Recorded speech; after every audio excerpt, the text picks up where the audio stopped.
blastmusic247.com. We're changing the industry, one artist at a time.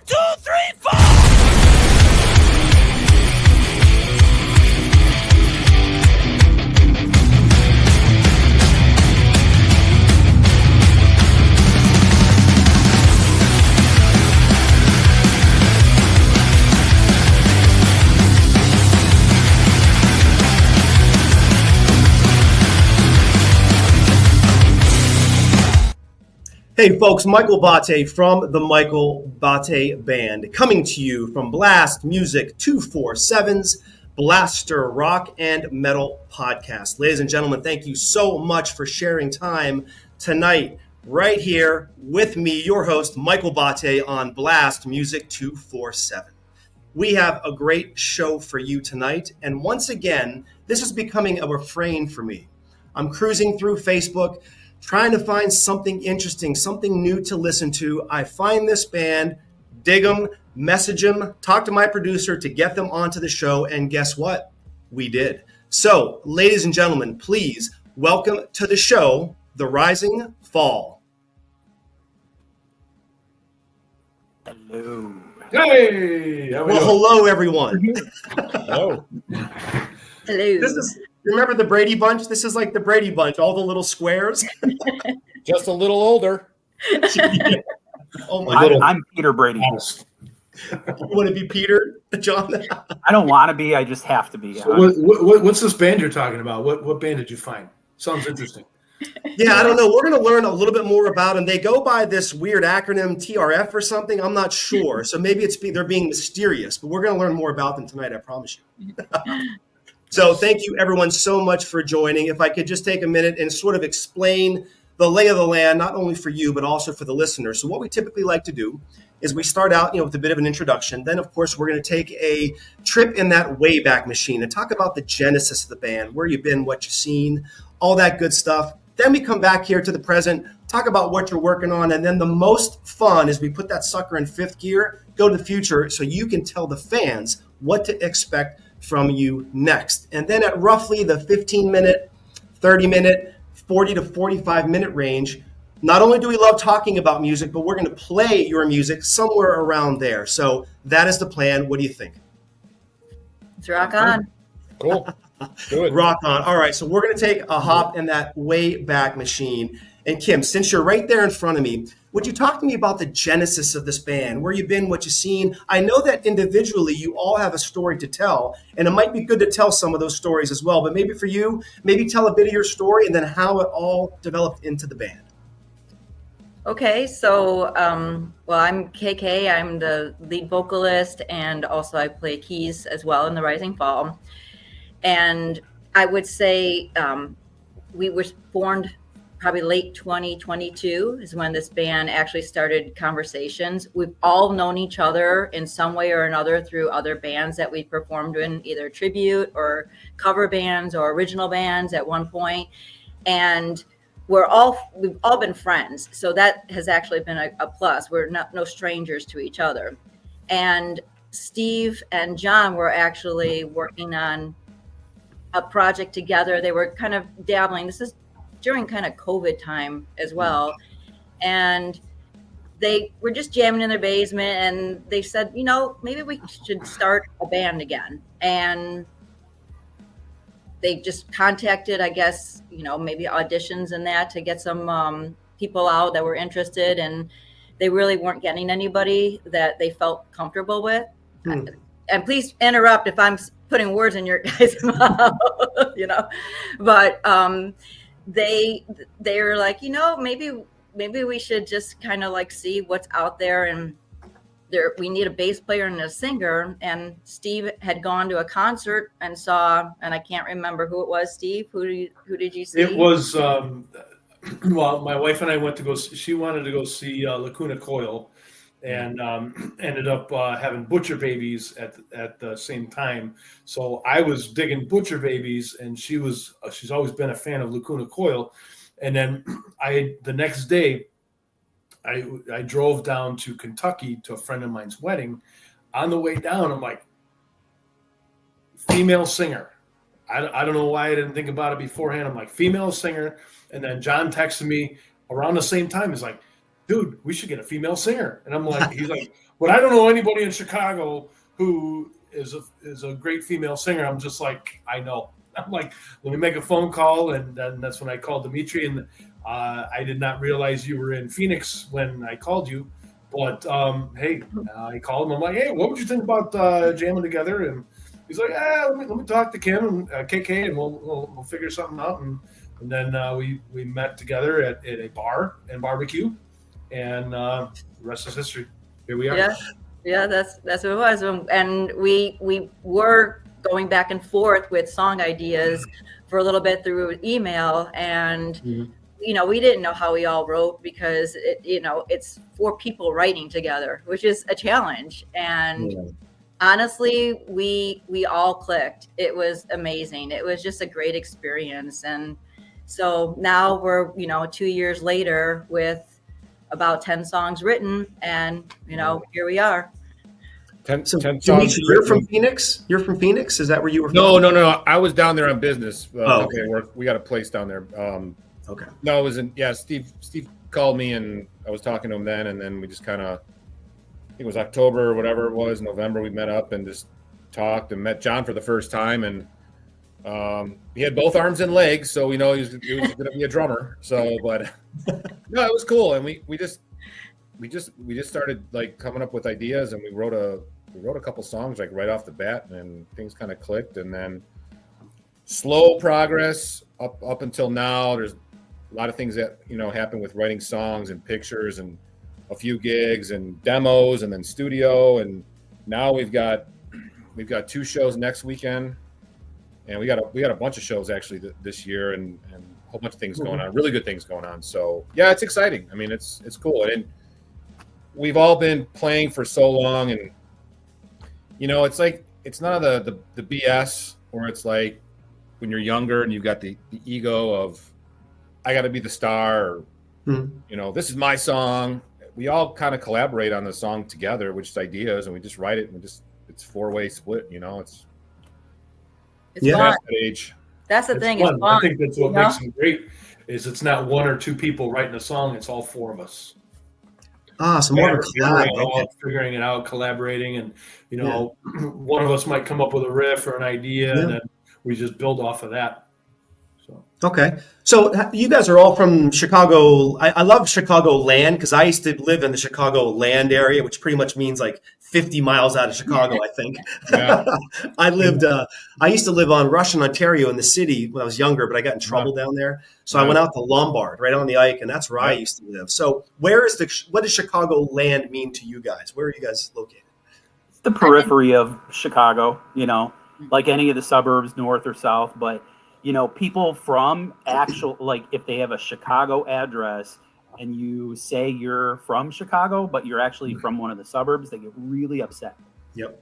It's like, oh, you're not from Chicago. So it's like, all right. So we like to say we're from the Chicagoland area, because technically 2 of our people are in Chicago and 2 people are in Chicagoland. Well, Steve and John were originally, from Illinois, like in the southwest suburbs and stuff. So it's Southeast. We rehearse in Northwest Indiana, but it's Northwest Indiana, Chicago. You know how it is, man. It's the whole Chicagoland areas. Yep. With the suburbs and north side, west side, southwest side, in Northwest Indiana, it covers it all. So Michael, my office is right where you used to live. Lombard? No, where you used to live on Russian, Ontario. Oh, no kidding. Yeah. Yeah. So I live by Navy Pier. Oh my goodness. I'm the real Chicago. Yeah. Oh, that's wonderful. I worked on Wacker. I think it was 100 North Wacker, the big office building. I was a kid out of college, thought I was Gordon Gekko. That didn't work out. Yeah. That didn't work out. Greed is good. That was my Chicago experience. Yeah. Good. Right on. So talk to me about, I was doing a little bit of research, of course, And I learned, so when I first listened to your music, of course I heard, I think it was maybe 3 or 4 songs you have out. I believe it's 3 or 4. Mhm. When I'm listening to the music, obviously, there's only a few, but my first inclination was there's no way this music was made by people who just only made 3 songs. Obviously, each of you have had a path in music. I read that you've toured individually different places. Boy, I'd love, maybe Dimitri, I'll pick on you right now. Tell me some tour stories about your individual life and maybe how that helps you with your band life. Well, so I mean, not to go too far back, but Steve and I were in a band back in the day. It was a Megadeth tribute band, and we played some shows. We did a little bit out in Indiana and whatnot. But with Kim and I were in a original project called the Flying Hamsters of Doom, which we abbreviated to FHOD, and we were original band 2004, 2005, I think it was, up until about 12. And we played over in Philly, Nashville, Louisville, played Milwaukee, Cincinnati, kind of the Midwest, a little bit like a regional area. Did a bunch of shows there along with the local shows.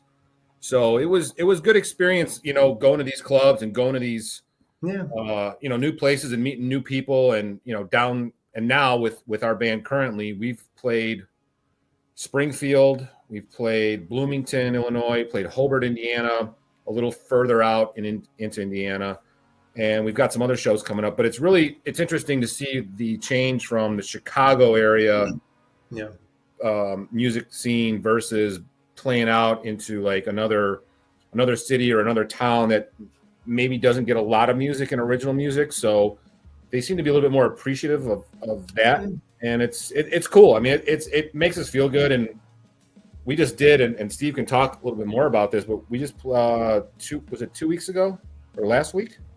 Last week, I think it was. We played two high schools for an arts week. Oh, right and on. Yeah. Didn't know what to expect with all these young kids. It was like, okay, young kids, and we played like 45 minutes. And they don't like guitars much. Well, the crazy thing, Michael, I'm trying to change that.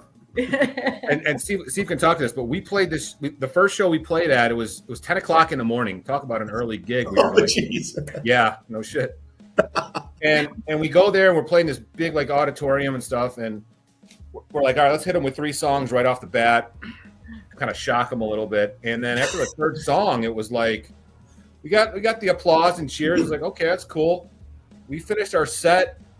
We played about 8 songs or whatever it was. We finished our set, and all of a sudden they're yelling for one more song, and we're like, what? One more song? This is crazy. So we played another song, and then like they had to go to class, but a bunch of them came up, wanted autographs and just all this other stuff, and it was wild. It was a great experience. It was one of the excuses to be late for their next class, and Dimitri because he's like, skip your next class, skip it.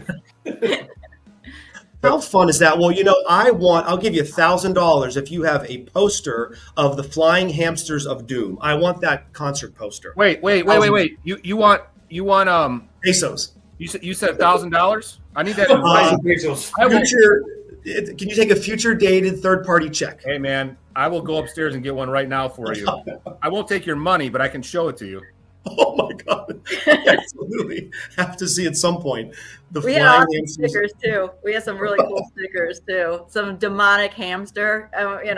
We wanted one with a mascot with wings. That would come down on the audience like this. Our styles with that band is similar to this band. It was a different time, but it was kind of the progressive rock. But this band, we play in a different tuning. We play in the D tuning, and it's just a little bit, I don't know, it's heavier and a little bit more modern sounding. Not that in your face, hamsters, but it was it's similar, and that's what I like about it. Is it's kind of along the same path, but it's different, and it's a little bit, I don't know, there's a lot of styles to it, and it's a little heavier and progressive. So okay, so John, in your earlier music career, did you have any flying hamsters anywhere near you, or what was your path like? I didn't, but if I did, I would be in a very different position right now. because I think they would have had a great effect on my life. However, I did not. So, no, I mean, my path has been pretty interesting as well. You know, I started, the first person I ever was in a band with was Steve. I was 16. Likewise. He was a year younger. 15, he still is a year younger, actually. That didn't change. It did today. So, yeah, you're right. I added a year today, though. I'm getting the I post. heard you turned 21 today. Is that your first drink? Happy 21st This birthday. is my Time. second, Yeah, my happy third birthday, time Steve. turning 21. We don't need to talk age. I've turned 21 a couple times, yeah. Okay, Yeah. so go ahead, John. My bad. So I've had a pretty interesting path as well. But for a long time, I was in electronic music. I was a producer. I had a record label, and I was a DJ. And I toured internationally. I toured South Africa. I tried to tour the UK, but I had some problems that I wasn't allowed back in the UK for a long time. Long story. Is that another podcast? We'll do another podcast. Yeah, another podcast, different Rock podcast. star right here. But yeah, I had a lot of good time doing that. And I kind of, you know, I did as much as I could with that for as long as I could. And I just reached a point where I still love the music, but the scene it just wasn't me anymore. And then after that, I was in an accident. I wasn't able to play drums. I just started playing again too. When that happened, and I was told that I would never play again, that there was no chance of me ever playing again. And then about 2021, I did a lot of occupational therapy and physical therapy, and I got back to the point where I could play.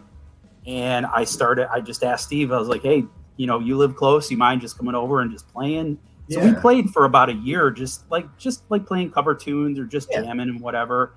And so, you know, Steve relayed the story of how like the genesis of the band, but that was really it. I mean, that, you know, I had just started playing again, maybe been playing for about a year. And then we, at the same exact time, I mean, it was the same day where he had that thought, he had that, you know, and I had a dream that night, and I woke up and I'm a big, like, if the dream sticks with me, I have to follow it through the next day. I'm like, so I was texting him. And he's texting me. I'm like, what is going on here? And we had the same kind of thought. So, I mean, to be in this position right now, I mean, it's been 2 years, but it's pretty amazing what we've done in this time. I think I'm really happy with where we're at right now and where we're going to go. Yeah, the music absolutely speaks for it. And what's great about talking about your music is that we are going to break the chain, if you will, and we are going to listen to some of your music. So, ladies and gentlemen, please welcome Breaking the Chain from The Rising Fall. They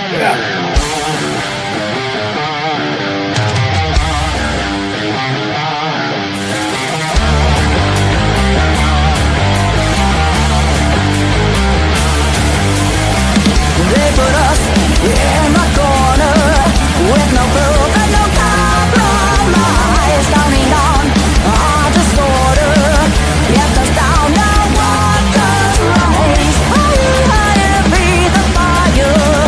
Say your rules and then let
Oh, absolutely. Hell yes. I'm just going to say this. I hear Iron Maiden in that. Am I wrong? I swear I hear Maiden. And I know you have different influences, but for the love of God, I love that song. Tell me about, Steve, tell me about that song. Tell me about the video. I know you're not in it, but what a really neat concept. All those quick cuts, fast cars, fast music. Talk to me. I'm here. Well, I can't necessarily speak to the video because I didn't do it, but I just kind of, John and I were when we were just jamming, we were coming up with some of them guitar parts, and the riff was kind of cool. I liked it. We kept jamming it, and we did it over and over and over and over again. And then Dimitri comes in with, "Hey, check this out," and he just played a riff that kind of played off of what I was doing. I'm like, "Dude, that's the main riff of the song, the intro riff," and that was cool there. And then he just kind of came up with the chords, which being influenced by Iron Maiden, it's a similar progression, but it's one that's worked for them. And we're not trying to copy off of them, but your influences speak to who you are musically a lot of times. So that's how that just kind of came up. And there's a lot of Sabbath influences in my playing with the wah in the rhythm. A couple times in the song, and then just the guitar solo was pretty much a I don't know, and maybe 100 times improvised, and then like, hey, let's find out what works best. And then our producer in the studio was like, dude, we need to have a double track guitar solo here because there's no guitar underneath it. And I'm like, all right, cool, let's do it. I'm game. So that's what we kind of came up with, and I know I have written lyrics in the past, but I'm trying to sit back and just do guitar for right now and let the master speak with that. But right now I don't know. I love guitar. I love the way it sounds. I love making it different and following the keys when it works, and then going off the road when it works as well. Yep. No, dude, whatever I just heard, I'm happy for you to stay in that lane. Just do that. Keep doing that over and over, brother. You guys rocked on that. So, Kim, I think I saw your hand raised. Did you have something to do with that video? Yeah. So, okay. So, everyone, is like, you're at that stage where you do a song, but everyone likes a visual component. And this one was actually, it's already a template. So this one was a cheat for me, Oh, no, I get it. No, I get it. The reason I picked the car is I'm always thinking movies and TV and things like that. I'm like, this song would be this belongs in Fast and the Furious. It just belongs in a car chase. Like, that was the thought process behind that. And I'm like, oh my gosh, there's a car going down the street. I mean, of course, it wasn't a race car or anything, it's like a sedan or whatever. But as soon as I put the lyrics and I saw the rising fall on the license plate, I was like, that's it. This is gold. Oh my goodness. No, there's amazing footage out there. Absolutely. I completely get that. It does match. So you guys, have you ever considered, there's a couple different services, a couple different websites that talk about music sync licensing, and that song, I'm a member of a few, and I do see intense car chase scenes, intense scenes, movie scenes. I do see that kind of calling for that kind of song. I'm not sure if you've explored that world yet. We're exploring it. Yeah, okay, fair enough. Yeah, we're welcome any things you can offer us. Seriously, if you've got any other suggestions, we will definitely take you up on that. So. Yeah, we'll talk. Whoever owns the email program, which I think is you, we'll chat about a couple things. Okay, sounds good. Right on. So that's amazing. Okay, so let's stay a little bit in the Wayback Machine. So, were there any other musical influences for either of you, like other than like the Maidens and the Sabbaths? And I think you're missing one, because I hear another band in your music. I meant to tell you before I forgot, one of my rock gods. I hear Black Label Society. Now, to me, Zakk Wylde, there's a lot of people in the world. Zakk Wylde is kind of on that mountaintop-ish for me. So I hear some of that in one of your songs. I think we're going to play one of them. So yeah, I didn't see that in your bios, but you got to add one more, Black Label Society. So was there any other kind of musical influences other than the aggressive hard rock metal? What else were you listening to, Dimitri, back in the day? Back in the day, started out young age with old rock and roll from my dad, the straight old Chuck Berry stuff, progressed the 80s. Thank God for MTV. That opened up the doors for everybody. Yep. I mean, I think all of us in this band, I mean, you know, we lived through the 80s and stuff and grew up in the 80s. So it was like that you just saw everything there. And plus the radio stations playing all the hard rock stuff. And, you know, for me, it was just like the metal grabbed me late 80s, right around 90. And I still listen to a lot of different music, but that was my bread and butter. But I mean, progressed as a musician into all different styles. And I mean, playing bass, obviously the guys like Geezer Butler, John Paul Jones, Steve Harris, those guys, Cliff. But I like Stu Hamm. I don't know if you know who Stu Hamm is. Stu Hamm, he's a solo bass player, but he plays with Satriani, he plays with Vi. Stu Hamm is, if you ever check out any of his stuff, but he does like a lot of two-hand tapping, melodic tappings type of things, and that influenced me. Yeah. Eddie Van Halen kind of stuff, yeah. Yeah, I mean, he's kind of like a Billy Sheehan, but just a little bit different style, and he does a lot of slap pops, so he's kind of a independent bass player, but he's well known in the industry, and he played with a lot of big names, and he's got some solo albums out. But I love him, and John can probably definitely tell you some interesting influences and eclectic mix of music that he's in. Yeah, obviously you come from like a very different genre, a different world, that whole electronica, which the two can blend, of course. So what kind of stuff are you into back in the 80s, let's say? I mean, honestly, I grew up on hard rock music. I mean, that's what Dire Straits, Money for Nothing, one of the first, or Van Halen. Yeah. I mean, Van Halen for me, like as a little kid, I was just mesmerized by Roth. I was like, I don't know what they got. Like the song Panama, I always thought it was, when I was a kid, I thought it was Animal. I thought it was because I was like, that guy's an animal. He's crazy. He's swinging from a rope. He's got a boombox on his ear. It was wild. But I mean, those were my influences as a little kid. The first song that I used to call every radio station in Chicago to request was My Sharona by the Knack. The Knack, right on, man. Every radio station relentlessly. I was 5-6 years old. My mom's like, please stop doing that. They know you want to hear the song. They'll play it 15 times a day anyway. But listening to that kind of stuff. But then as I got a little bit older, I was huge into hip hop. I was a huge hip hop head. And I was into jazz. I was a jazz drummer. I mean, that's really where I started. And that kind of morphed into, I guess, what you would call new metal. That's a lot of the stuff that I was into. Not every band in that genre, but like Deftones. Deftones are my favorite band of all time. So I mean, those are my influences. It is eclectic. I know that I add something a little bit different. I think if it were a different drummer, I think maybe a different drummer would be doing more like straight up just hard rock, heavy rock, metal drumming, whereas I'm coming from a jazz background. So I'm always thinking of things, the way I play is just a little bit different. So that's kind of where I'm coming from.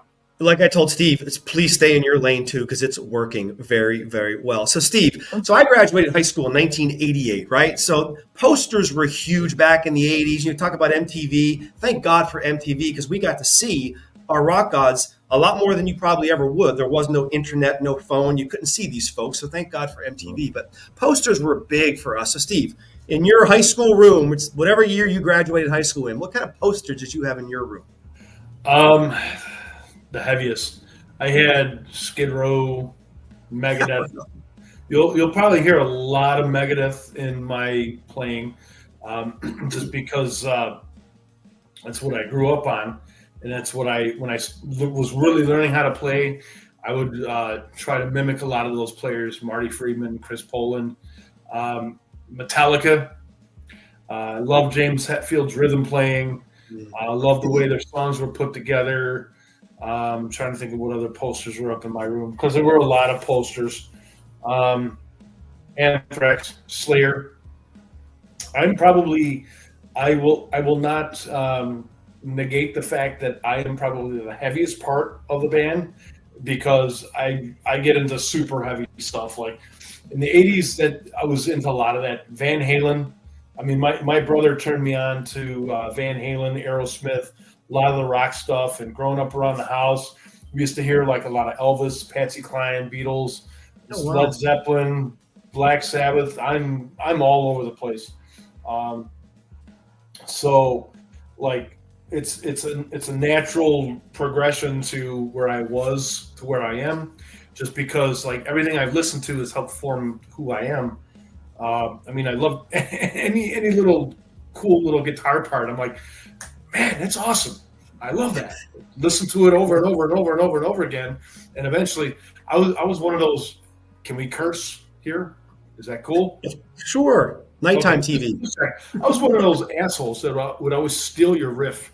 Like you would be sitting there and playing something, and I would just listen to it, and I'd pick it up and play it close, or do my own spin off on it. But I worked at a guitar store growing up in downtown Steger, Illinois, where Cook and Will County meet.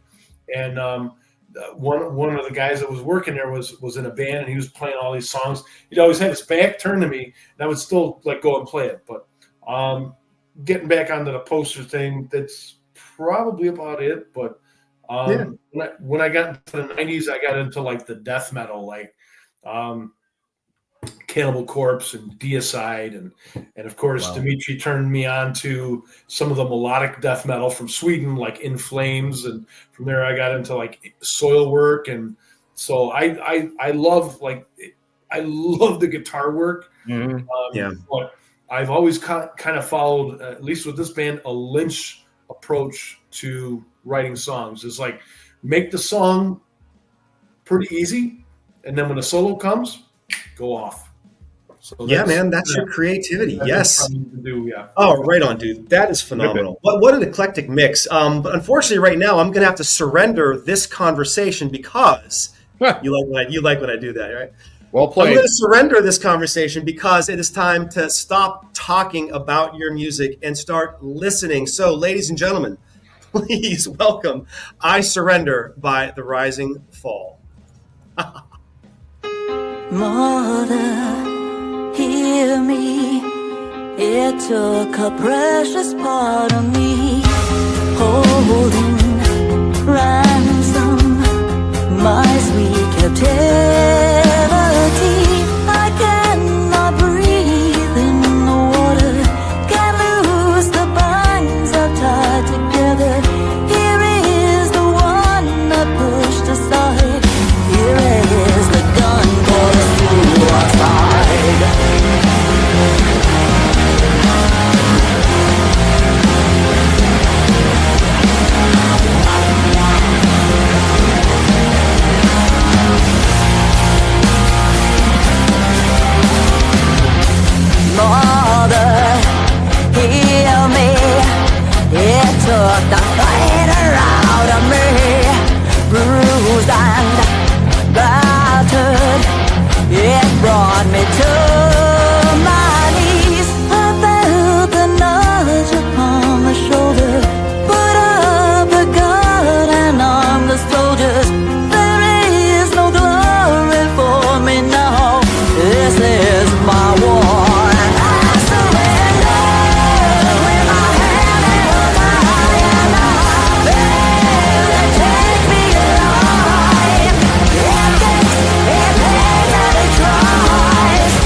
once again, applauds to the musicianship and also to your producer, because I'm telling you, your music, there's a width to it and a depth, and it's so big. I wish I had big speakers right now, but I don't. But your music's big. When you listen to it in the car, it is everywhere, because I listened all day today when I was driving around. It's all over the car. Your music's big. Applauds to you and your producer. So, Kim, tell me about that video. Tell me about that song.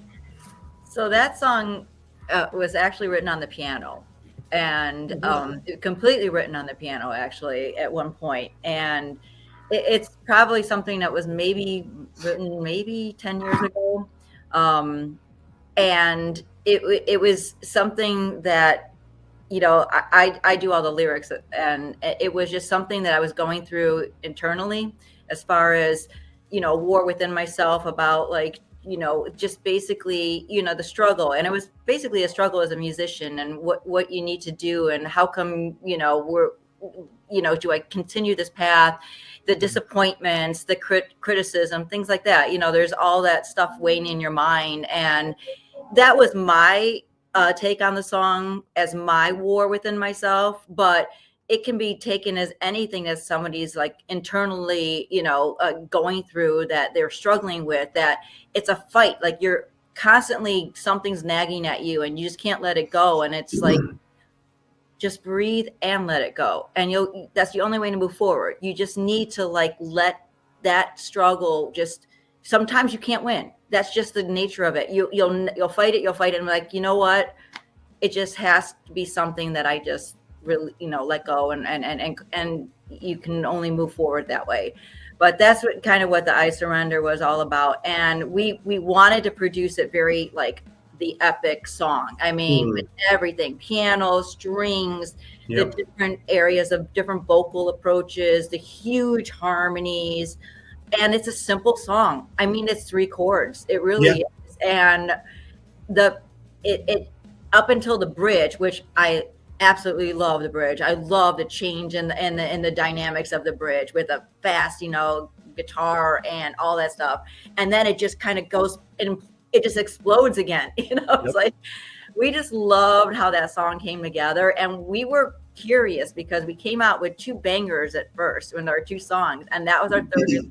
And we thought, let's see how this gets, received, and the reaction. And it was overwhelming. Like, people related to this song. Yeah. And we couldn't have been more prouder of that song. I mean, we really love that song. And we love performing it live too, because it kind of throws everyone a little bit, like, whoa, Yeah. No, I love it as well. And you know what? There's nothing wrong with 3 chords, because I believe it was the famous Lou Reed who said something like, once you get past 3 chords, now you're talking jazz. So hey, if the Velvet Underground could get away with 3 chords, so can you. Yeah. So, let's parlay that theme, right? You talked about the struggles and all this stuff. Let's talk about that. So you guys all have quite a bit of experience, we say back in the day, 80s, 90s, 2000s, whatever it was, making music. But now you've kind of reformed in this modern 2022 to present, 2025-ish world of music. Tell me something that you love. Dimitri, what do you love about the music industry today? And is there something that you're like, oh man, I hate this. I like the way it used to be 30 years ago. Yeah, well, there's a pros and cons for everything, I guess. Yep. A lot of pros back in the day, a lot of cons back in the day, a lot of pros and cons now. Right now, it's changed, obviously. I mean, the big record labels and the contracts and stuff are different. It seems like the indie scene that we're involved with, especially online with a lot of online radio stations, it's a big community. It's like a big underground community that's getting a lot of big underground following. That makes sense. A lot of these online stations are working together. A lot of the bands are working together. And it seems like a lot of people are really getting into it. At where we're at now, obviously we're a little bit older, but it seems like it doesn't matter anymore, like how old you are or what, music you play. Back in the day was like all these bands started out when they're 19, 20, 21, 22, and they've been together for 30, 40 years. But if people like good music, they like good music. It doesn't matter, what genre, how old you are, whatever, or independent, if you're signed or anything like that. It's like people like that stuff now. It seems there's a change in the industry. You've got your old bands that everyone loves. There's a lot of new bands and younger bands and older bands that people are getting into original music, and it's cool. Obviously, we're not gonna be. We'd love to do music full time in some capacity if that's possible, but we're not going to go on tour for a year like a lot of bands did back in the day. But we've got some shows coming up and doing a little bit of touring, on the weekends and stuff, way out of town, which will be cool for us. But it's different, but it's cool. I mean, the indie community is really great. Yeah, right on. So, John, I mean, you've been around a bit. You said you've toured a bunch, different genres. I mean, what are your thoughts about today's 2025? And I know there's, I believe, some push to have a fair musician's wage coming. It's going to get voted on. I don't know about all that, political stuff. But what are your thoughts about today's musical landscape? I kind of like now. I like now because there's more opportunity. Yeah. And you're in control of your own destiny. You have more control. I shouldn't say that you're completely in control, but you own your music and you promote your music and you kind of do everything yourself now. Yeah. And there isn't really a need for record labels at this point, to be honest with you. I mean, they are still out there, and that's great, whatever. But I also believe that we can kind of dictate where we go with our music, and we can do it our way. We don't have somebody telling us you have to do it this way. You have to write a hit. You have to have a song that's big on FM radio. Even FM radio, I mean, it's terrestrial. I mean, I worked in broadcasting for a long time. I know that, FM radio, I think in the next 10 years, I don't think it's going to exist anymore. I think AM radio has a better chance of existing than FM, actually. So it's a vastly different game. And the point used to be to get signed. And that's not what it is anymore. Yeah. But I like this. I like it because we can do what we want to do the way we want to do it. I prefer this way, actually. Yeah, I agree. That I've heard people say before, never before in history could you push a button and your music literally is exposed to every corner of the globe. I mean, I shouldn't say literally, but all over the world with the push of one button, which makes me happy. And actually, my heart's kind of beating out of my chest right now because once again, I love talking about music, but I think we're going to listen to some more of your music. And I know this song has a particular reference to one of the greatest movies of all time. I'm not going to divulge anything, but one of my favorite movies that freaked me the hell out as a kid. And we'll get to that. So, ladies and gentlemen, please welcome Hell on My Chest from The Rising Fall.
Oh my goodness! I will tell you right now. I have the what's the chicken pimples? What are the things on your arms? Goosebumps. Goosebumps. I like chicken pimples though. We need to make that I one got the stick. goosebumps. We're changing Because our I name to know- Chicken Pimples. Oh, the chicken pimples are way worse. It's way worse because I kind of know what movie kind of influenced that, which I said again creeped me out. So somebody tell me about the movie. Tell me about how it influenced the video. Whoever wants to talk, please. Vocalist. All right, I'll take this one again.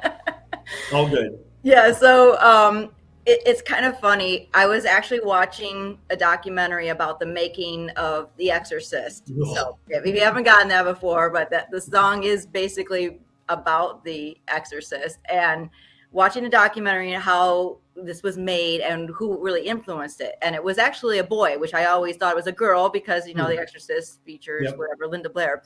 Linda Blair, yeah. And it was Roland Doe, who actually had died, I think, in 2021. So not too long ago. And this whole thing came about again, about this whole story about The Exorcist, because he was the one who was supposedly the child that was possessed, that this was all written about. And I was watching it, and there was a segment about the markings that you get when you experience possession. And one of them was hell engraved in this boy's chest. And I just, light bulb, I'm like, hell on my chest. That's an awesome song title. That's just the song title, like, you know, in my head. And it was probably a good 6 months or so. And we didn't even write a song, but I'm like, we're going to have a song that's called Hell on My Chest at one point. And sure enough, Steve writes this riff, and it comes through, and honestly, we just started jamming. I go, you know what? This is Hell on My Chest. And I think, John, I don't remember what you said, hell in my chest. I'm like, no, hell on my, like, it was like one of those things. Hell in the general vicinity of my chest. Yeah, that would have been, that's a jazz song. Yeah. So the whole thing is written about the controversy about this boy, and was he or was he not really possessed? And a lot of the church and the documentaries and things you can read online is they think he was faking it. Half of them do, and half of them think that he was legitly possessed. So it's the controversy behind this, and it's taken almost from the boy's point of view that, you know, I'm here to entertain you, or you know, you're looking for my confession, and it's got that sinister quality, like really, like, you know, a snide thing from a child's point of view, because he was very young. And so I put myself in his mindset and said, okay. And what's interesting is I'm singing, I'm like, I'm just a boy with hell on my chest, and I'm like a girl singing it. So it's That's okay. kind of interesting, but it kind of just all fits, you know. So it was fun actually writing this song. It just came together so quickly, and the concept was, I mean, I have really creepy ideas for concepts, trust me. I thought it works. These guys don't know about it yet, but you know. Yeah, well, that's as creepy as it comes, because I mean, to this day, I'm 55 years old. I cannot watch, I don't do horror stuff. And that is beyond the psychological, mental, emotional. That movie just is beyond for me. It's just one of those ones on the mountaintop that'll just never get played again for me. Right on. That's so cool to have a concept like that. So, all right, here's where we kind of move into our last chapter of this evening. And I really would love for you guys to tell your fans, what can they expect next from the band? Steve? More songs. Yes, More cut, drop the mic. songs and more shows.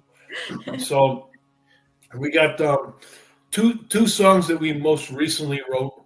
One is pretty much finished, sort of. The other one we're kind of working on, and I mean, we're gonna just continue to write and continue to play gigs. And I know we've got a pair of gigs next week, and then after that we got one in May, and then so far the only thing that's booked is September and October, which are going to be some pretty banging fests. But I think you can see like more of the same. Please. Great writing, great singing, melodies, and just all around good songs. Because I think that we're not being too technical for people who don't play instruments, but people who love music, which is just about everybody. And we'll do our best to put on a show for you. So, yeah, Cheers. and we went in the studio last September. We recorded 5 songs for an EP that's coming out in April called Cycles. Mhm. And we haven't released the last song yet. We've released 4 songs. We're going to release another one with the EP, and then we're looking to go back in the studio hopefully next couple months and record a couple more songs and just kind of get that momentum out there. Keep it going. Trying to do some out of town shows, hook up with other bands, and just kind of build a little bit of a Midwest, following type of thing, and then. Branch out from there. I mean, the city here, Chicago, it's like with every major city, you've got a bunch of different bands, original, tribute, covers, and it gets saturated, and depending where you go and where you play. But we're playing, as Steve was saying, in September, we have a show in Flagstaff, Arizona. We were approached by a promoter out there who Kim had sent a few of our songs to an online station out in Pittsburgh, who was friends with this guy out in Flagstaff, sent him our information and our songs, and he contacted us, and he's like, hey, we'll pay you XYZ, put you up, this and that. It's going to be a big show out there. And so we started going back and forth, and they just finalized everything. We're playing out there with Texas Hippie Coalition and Waiting Abigail. Waiting Abigail is another band, original band out of Dallas, but Kingdom Come. So we got 2 nationals, and there's like about 5 independent artists. We're playing Pepsi Amphitheater out in Flagstaff, Arizona in September. And then we're playing this big festival in Davenport in October called Punkin' the Corn.